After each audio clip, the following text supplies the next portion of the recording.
Шүкүрбек Бешеналиев атындагы инновациялык орто мектебинин кыргыз тили жана адабияты мугалими Какаева Гүлмира. Бүгүнкү сабагыбыздын темасы тамсилчи.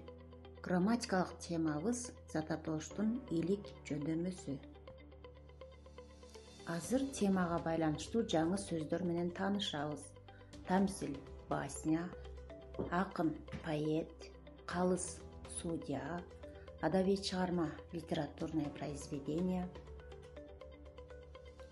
кемчилик — недостатки, сыно — оценивать, наразы болуу — быть недовольным, чечим — решение, акыл насаат — наставление.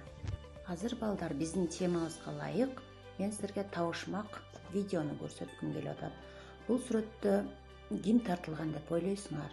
Жана эмне үчүн анын жанында перо, китеп, жаныбарлар жана жаныбарлар эмне себептен адамча кийинип турушат деп ойлойсуңар?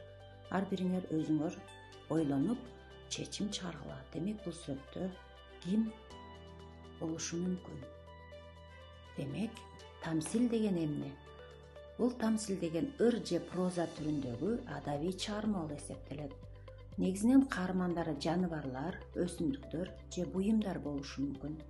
Адамдагы кемчиликтерди шылдыңдап, акыл насаат айтылат. Бул тамсил жанры байыркы жанр болуп эсептелет. Бул тамсил жанры өтө байыркы жанр болуп эсептелет. Бул тамсил жанрына негиз салган Грециядан чыккан Эзоп болуп эсептелет. Ал 5-6 кылымдарда жашаган.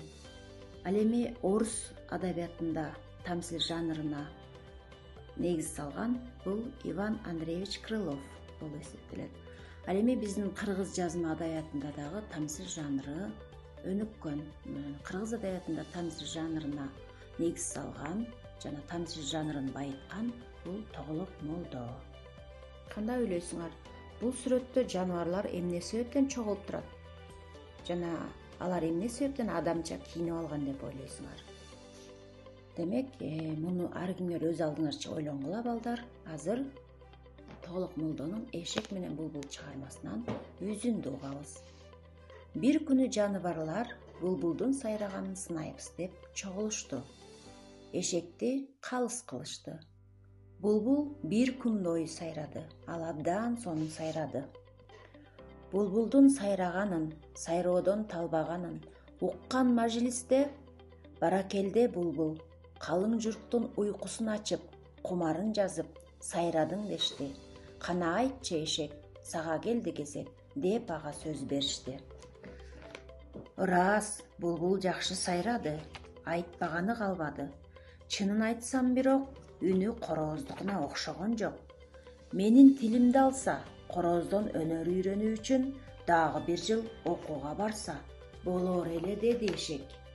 Анда көпчүлүк мындай дешет: эй Мако, булбул эшек эмес, эшектей кесеп эмес. Сенин бул айтканың бизге эсеп эмес, деп көпчүлүк наалат айтып калды, эшекти айдап жолго салды.